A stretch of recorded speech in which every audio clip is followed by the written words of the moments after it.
That's the path that the astronauts took to ingress into the rocket.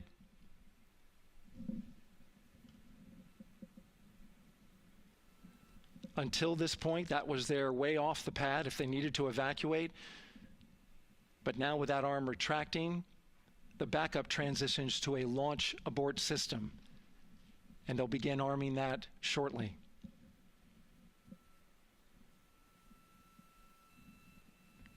Of course, the launch abort system, great shot there of the crew access arm retracting away.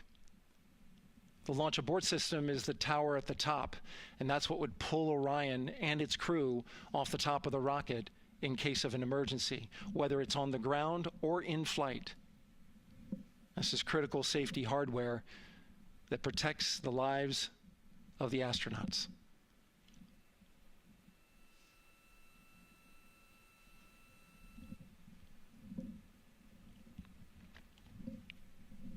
Starting at T-minus 6 minutes, the GLS will start bringing that and other high-energy systems online, starting with core stage pressurization.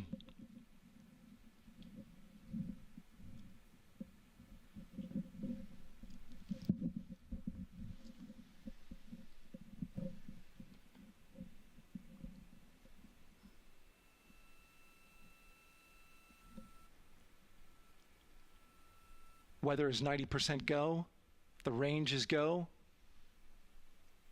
all systems are go.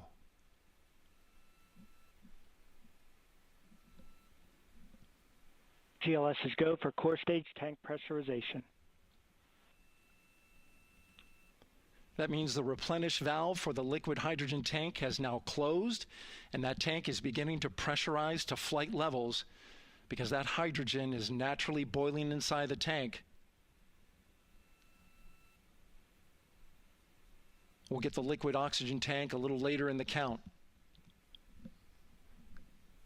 Now the team is waiting for verification that, if needed, the Artemis II crew could use the launch abort system to pull Orion safely off the top of the rocket in an emergency.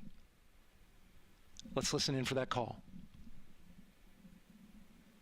GLS verifies last capability available. And CDR, do you copy? CDR copies, last available. That's great news, and you heard the NTD verify that with the commander of the mission. GLS is go for FTS arm. Now work is being done to arm the flight termination system. This is so the range safety can send a flight termination command if the rocket flies too far off track. There's a brief built-in delay, so the launch abort system has time to pull the astronauts to safety first. GLS is go for LH2 high flow bleed check.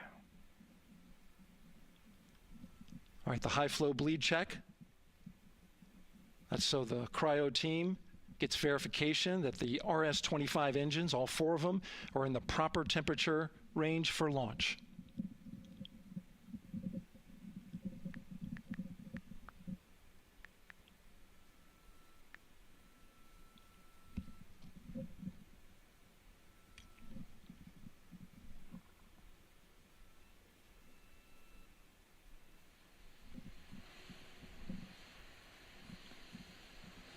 GLS is go for core stage APU start.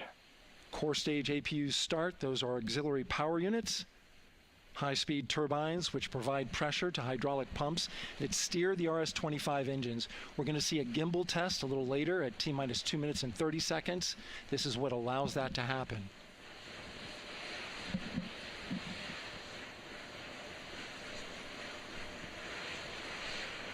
Coming up in about 20 seconds, we're listening for go for purge sequence 4. That's a helium purge of the 4 core stage engines downstream of the propellant valve. This gets all the air and moisture out of there.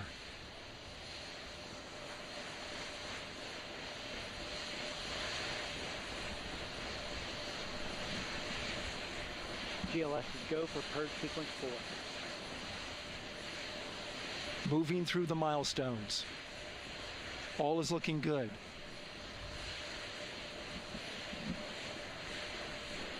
Coming up in just a few seconds, we're going to get that thrust vector control actuator test. This is a gimbaling of the engines.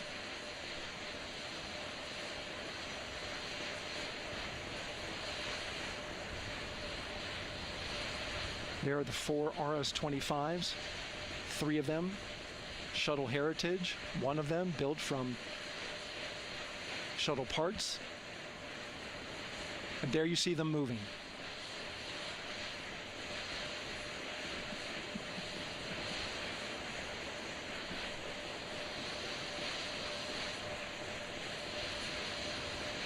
Now we're going to start moving the power from both the upper stage and the lower stage of the rocket to internal, taking ground power away and now going to battery power.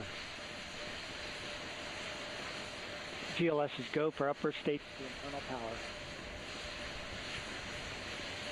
All right, power is removed from the rocket's upper stage, the ICPS, and it's been switched to battery. Same milestone for the lower core stage coming up at T-minus 1 minute and 30 seconds. Right now, the 4-person Artemis II crew is 248,000 miles away from the moon. And if all goes well, they will fly by it in 6 days. GLS is go for core stage to internal power.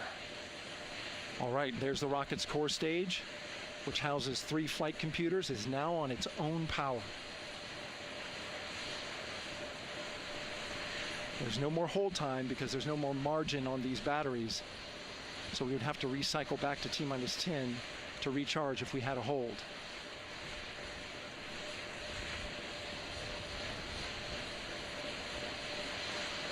One minute. Right now, the rocket does not know what the T0 is, but coming up at T-minus 33 seconds, control shifts from the ground launch sequencer to the rocket's onboard autonomous launch sequencer, or ALS. The rocket will count itself down, but honor any holds that could come from the ground. Now, shortly after liftoff, Houston will take control of the rocket, and my colleague Gary Jordan will take over commentary. GLS is go for ALS. Great call out. The rocket is on its own. 4 brave explorers ready to ride the most powerful rocket NASA has ever launched. Sound suppression water is flowing. 15. And here we go. 10, 9, 8, 7. RS-25 engines lit. 4, 3, 2, 1. Booster ignition. And liftoff. The crew of Artemis II now bound for the moon. Humanity's next great voyage begins. Good roll pitch. Roger, roll pitch. Houston now controlling the flight of Integrity on the Artemis II mission around the moon. Integrity, AMT high. AMT high. On time passing 30 seconds into the flights. Integrity passes the alternate MECO. Target milestone. Mission Control Houston seeing good performance on the 4 main engines. Space Launch System core stage. Integrity, 3 miles in altitude. Traveling more than 1,200 miles per hour.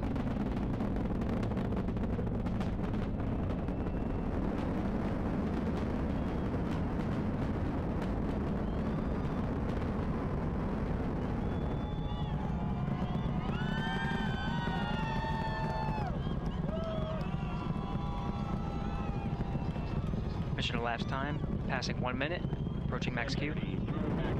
On, Ponce de Leon. Stan, we have you loud and clear on Ponce de Leon. Have you the same? Communication signal transfer confirmed as Integrity and its crew go supersonic. Approaching 90 seconds into the Artemis II mission. Integrity is 14 miles in altitude, 8 miles downrange, traveling more than 2,600 miles per hour.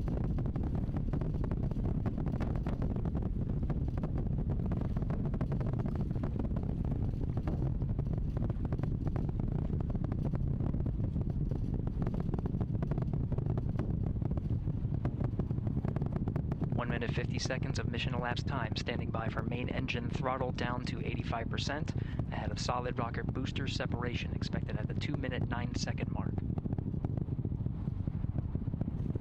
We see throttle down.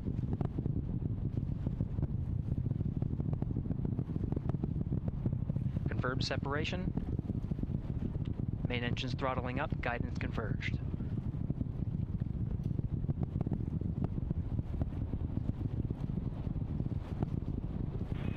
Integrity, guidance converged, performance nominal, upper stage RCS ready.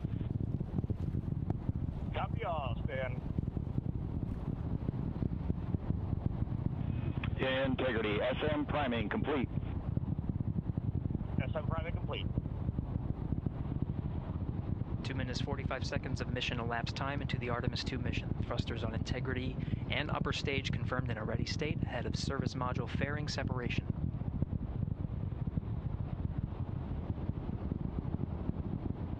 Three minutes into the flight. Integrity 49 miles in altitude, 78 miles downrange, now passing 5,000 miles per hour.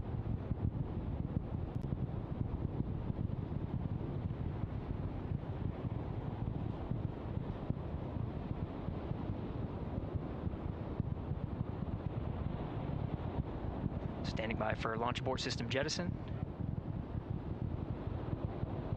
Houston Integrity, good last jettison, great view.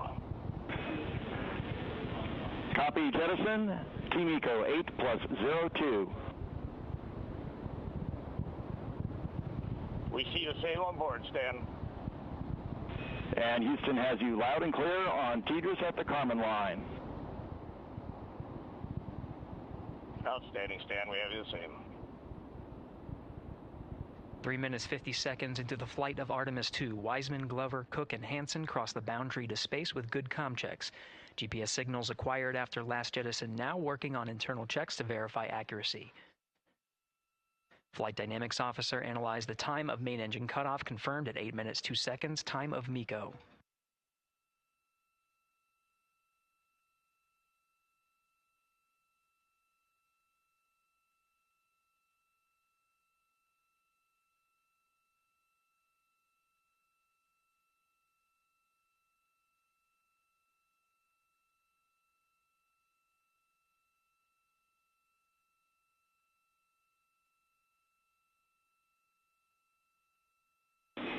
Integrity, GPS processing. Outstanding, Stan, we see the same, and we have a beautiful moonrise. We're headed right at it.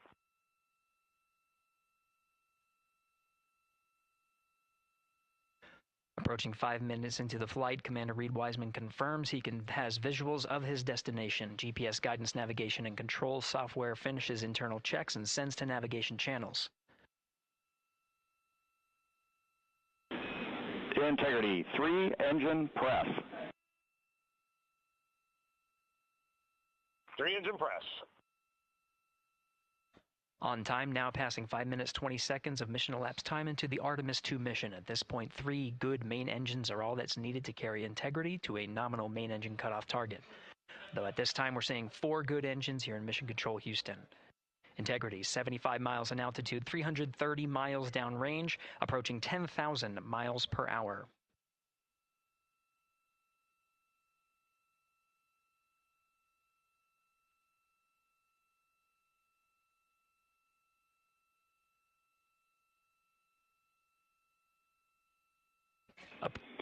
Integrity, looking good at 6 minutes. Same on board, Stan. Good trajectory and engine performance. Booster officer will soon report the shutdown plan to Flight Director Judd Friedling, expected at the 7-minute mark. Integrity, 78 miles in altitude, 460 miles downrange. Integrity, expect nominal shutdown. Integrity copies nominal shutdown.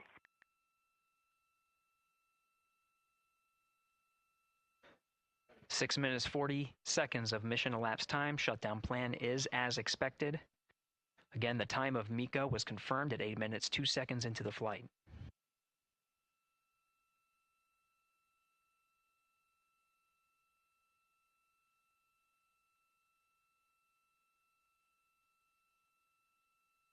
Seven minutes of mission elapsed time.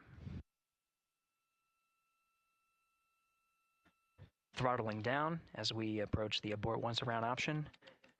Milestone at the 7-minute 30-second mark.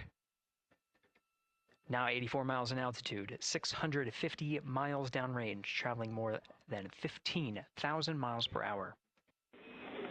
Integrity, AOA open. AOA open. The window is now open for an abort once around option that would target splashdown in the Pacific Ocean. Still following nominal ascent at this time.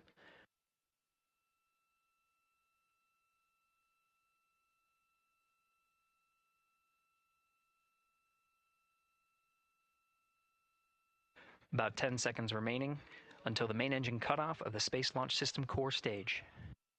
Standing by for confirmation of MECO and core stage separation.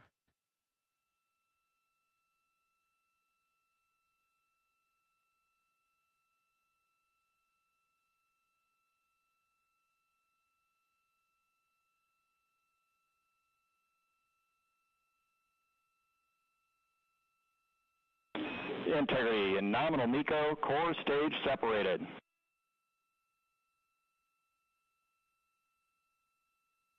We see the same on board, Stan.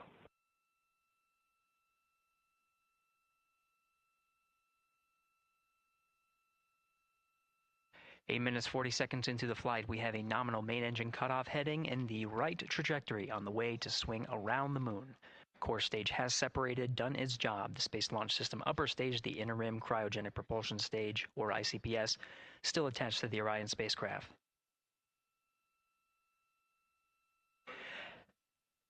Nine minutes of mission elapsed time. Integrity crew of Reed Wiseman, Victor Glover, Christina Cook, and Jeremy Hansen now in orbit around the Earth at the beginning of their journey to the moon.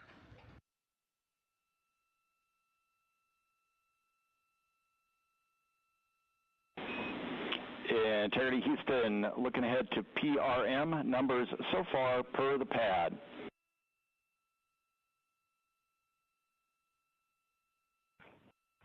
Copy that, Stan. Numbers for the pad.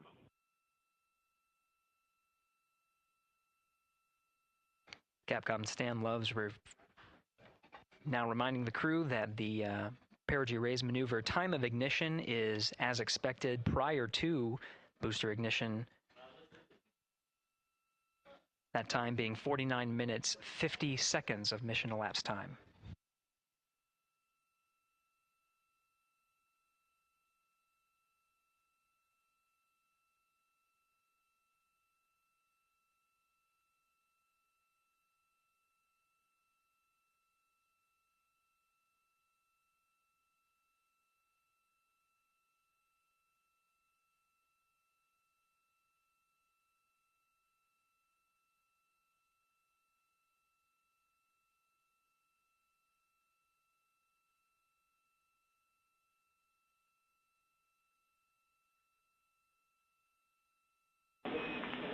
Integrity, good. NEDS deploy.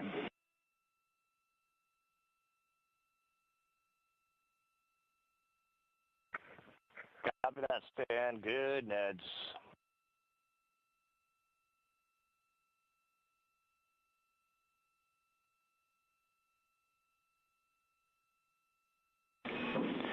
And Integrity Houston for PWD setup. Just a reminder, halfway open on the secondary. We copy that, Stan. Halfway open.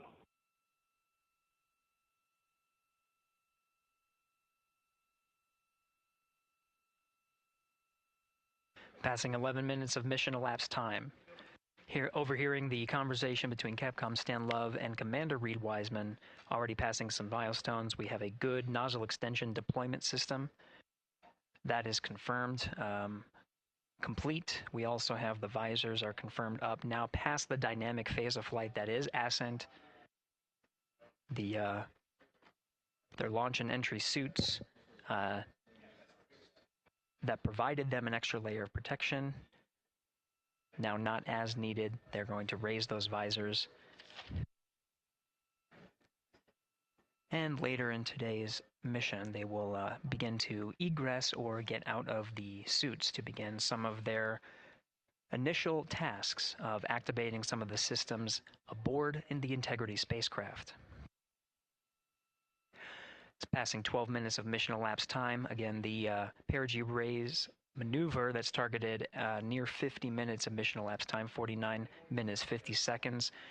That's what the crew is going to be working towards. The Commander Reed Wiseman, pilot Victor Glover will focus on preparing for that milestone.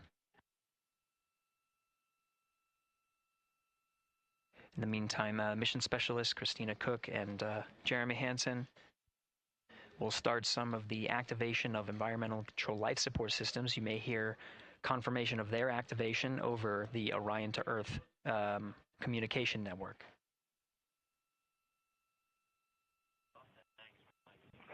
Houston, C3 aux power back in auto.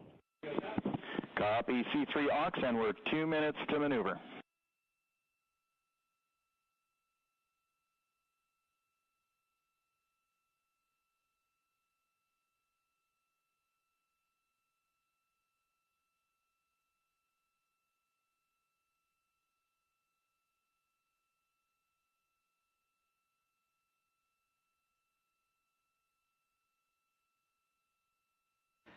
"13 minutes and 30 seconds of mission elapsed time. We're going to continue to follow the crew of the Artemis 2 mission.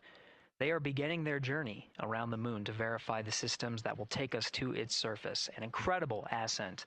Artemis 2 is underway. Reed Wiseman, Victor Glover, Christina Cook, and Jeremy Hansen begin their journey to the moon.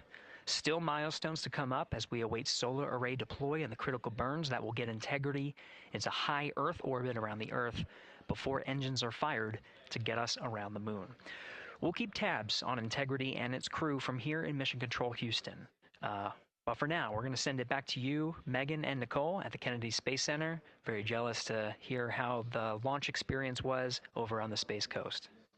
Yeah, Gary, if people are just joining us, welcome back to the Space Coast, where we just saw Artemis 2 lift off 14 minutes ago. And wow, what an amazing launch, and an emotional one, too. As soon as the rocket lifted off, Nicole, you had tears in your eyes, I had tears in my eyes, and we had all these people around us cheering. It was amazing. Yeah, the energy was wonderful. I mean, it was a beautiful launch.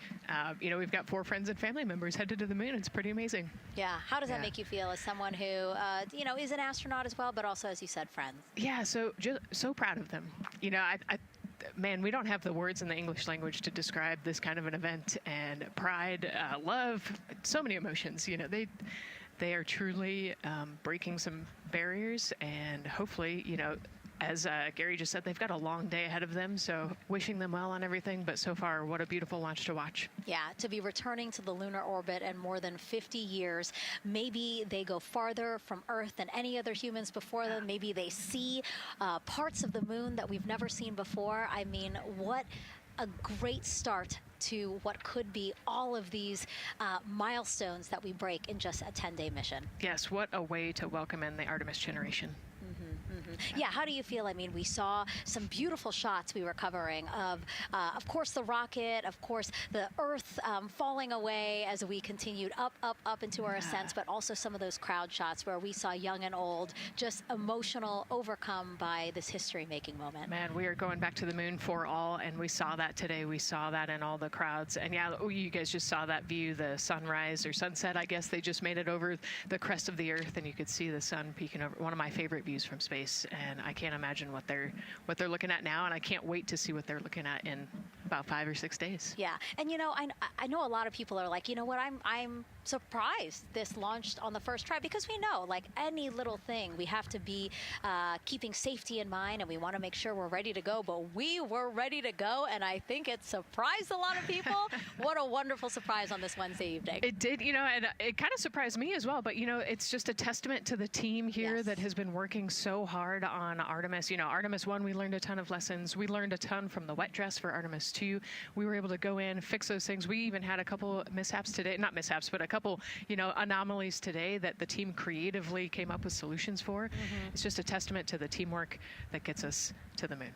And so we can continue to watch Christina, Reed, Victor, and Jeremy on their way now to the moon in Earth's orbit and awaiting the next in-flight milestones, deploying Orion's solar arrays. So why don't we get back in with Mission Control and Gary. Hey, thank you, Megan. Again, we're following along in the action. It is a long day. They have a number of procedures they need to get to immediately in their timeline. And Integrity Houston, cross tie is on board per the ETSI We copy, Houston. Thank you.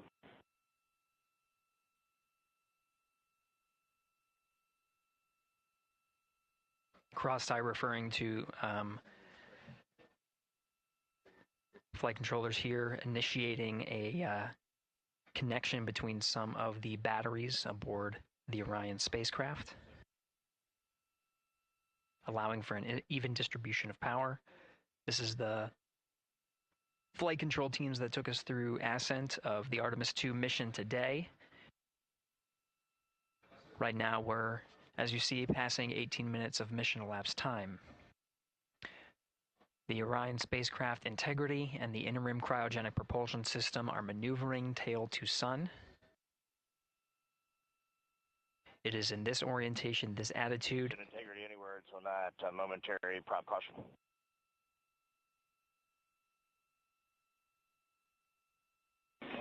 And Reed, no action. We're looking at it.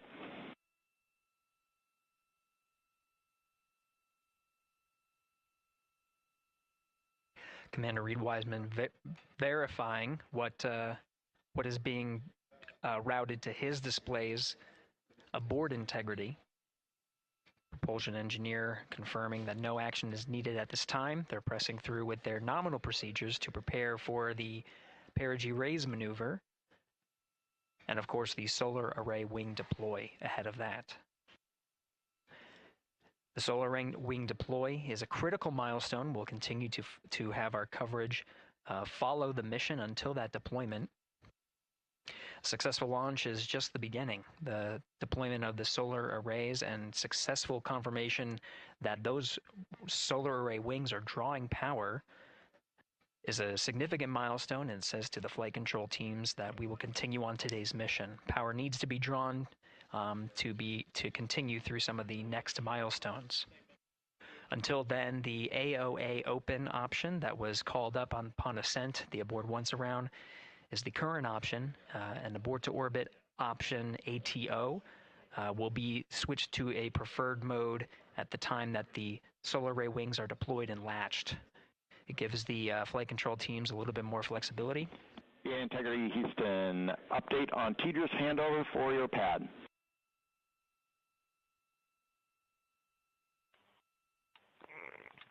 Give us just 1 minute. And Stan, you can read it. Ike is ready to copy. Roger. TDRS handover east to west expected 1 second earlier at 5:1 minutes 26 seconds.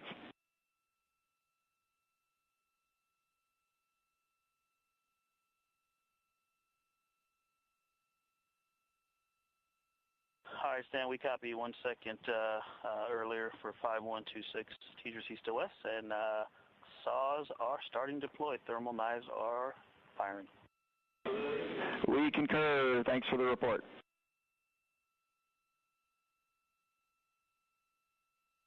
Read back of the reports that you just heard on the Orion to Earth network. Integrity has maneuvered tail to sun. The RL-10 nozzle on the end of the ICPS is pointed towards the sun, and the solar array deployment sequence has begun. With the deployment confirmed, it'll be several minutes until they are what is called in a latched position. Once they are latched and confirmed to be drawing power, they can switch the mode to ATO and continue along the mission. The teacher's handover at the pad, that message meant the crew was provided some preliminary numbers of when to expect handovers between the tracking and data relay satellites. Currently orbiting Earth at an altitude of 545 statute miles above the Earth, they are in a near-Earth network communication system. The tracking and data relay satellites, geosynchronous satellites that are stationed about 23,000 miles above the Earth. After the apogee raise burn that occurs later today, the burn itself will put them in an altitude that surpasses the range of the tracking and data relay satellites, and they will transition to the deep space network today. And integrity for prop messages, we see 2 temperature measurements right near the line. It's that momentary message you saw earlier. We're going to suppress those. It's CM helium heater 2 T1 and heater 1 T1. They're going suppressed. Integrity, thank you. We see the same.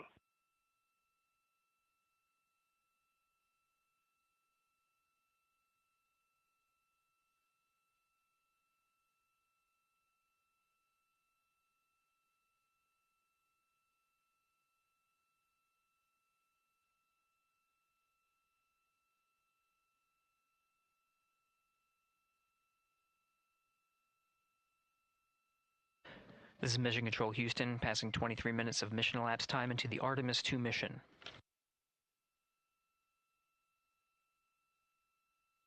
This is after a launch that began at 5:35 and 12 seconds Central Time, 6:35 and 12 seconds p.m. Eastern Time. Right now, the orientation you're seeing from our aero visualization that translates some of the telemetry that we're getting from the spacecraft and puts it into a model so you can follow along on some of the milestones that we are following here. The RL-10 nozzle that you see at the left end of your screen, though it is currently not firing, that nozzle is pointed towards the sun, and the solar arrays are currently deploying. From this visualization, they look fully stowed in a position. Integrity, we are happy to report that Jeremy has the O2 sensors on. Copy O2 sensors.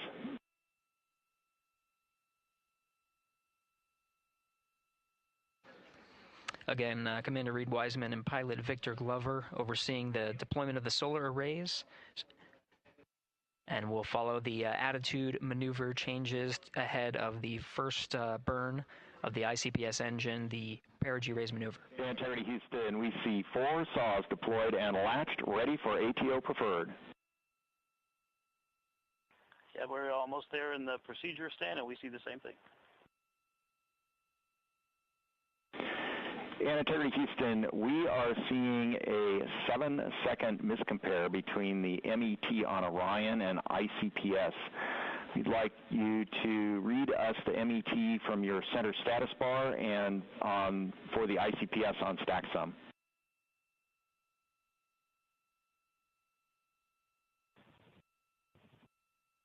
And Stan, we see a absolutely precise alignment. MET 25, 14, 15, 16, precisely aligned with ICPS MET. Copy, thank you for that. We'll investigate a ground issue. And Houston Integrity, ATO preferred set. Copy, ATO preferred.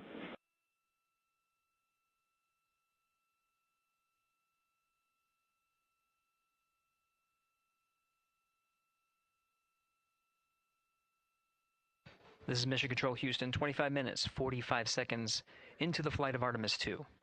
We have confirmation that all 4 solar array wings are deployed and latched. This is the configuration needed to switch to ATO preferred, which you did hear confirmed from pilot Victor Glover. That mode has been switched. There's also a discussion with Capcom Stan Love and Commander Reed Wiseman about the alignment of the MET clocks on the Orion spacecraft and the ICPS. Commander Reed Wiseman confirmed the clocks are in sync, no issues. They're going to investigate it on the ground. We're proceeding with today's mission. 26 minutes of mission elapsed time and counting.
This is Mission Control Houston. We're approaching 28 minutes of mission elapsed time into the Artemis 2 mission.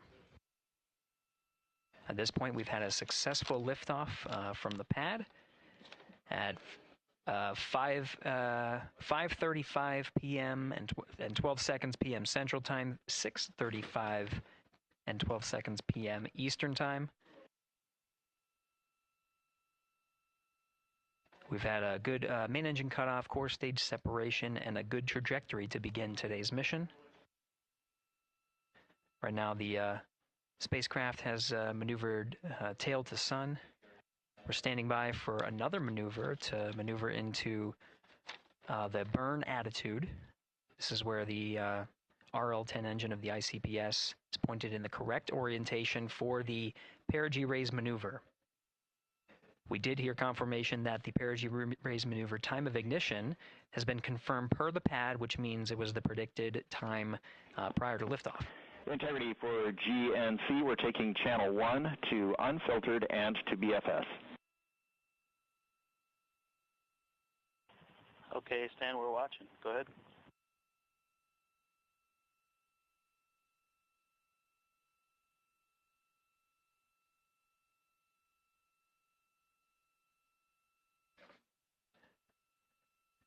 Capcom Stan Love reading up to the crew of Integrity. They will switch the navigation source from channel 1, standing by for confirmation that that switch has occurred.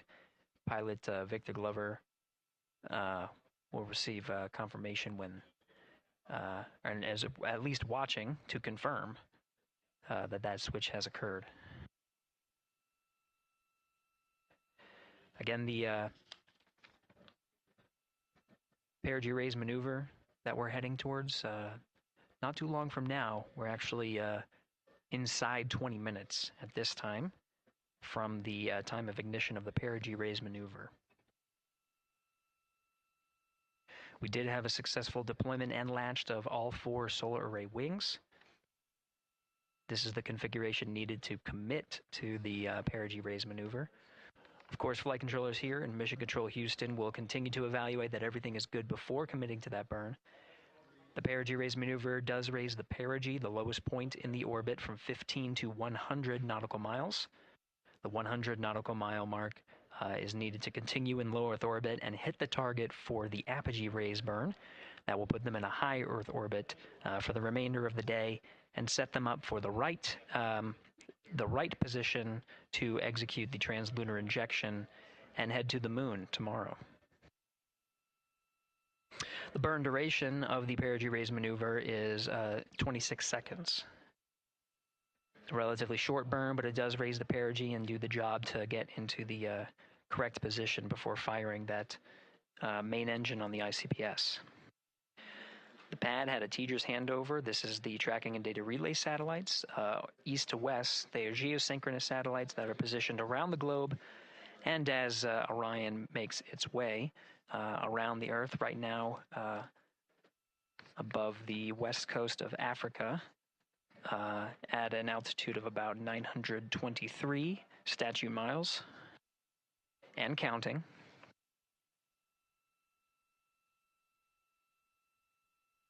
The perigee raise maneuver is not executed at the perigee. It is rather executed on the,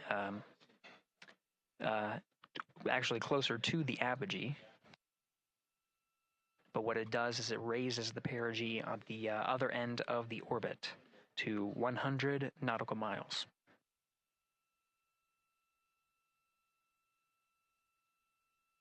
The 26-second duration burn does not conflict with the time that they've reported of the tracking and data relay satellite handover from TDRS east to west. Again, geosynchronous satellites that are used not only by Integrity today, but the International Space Station as well.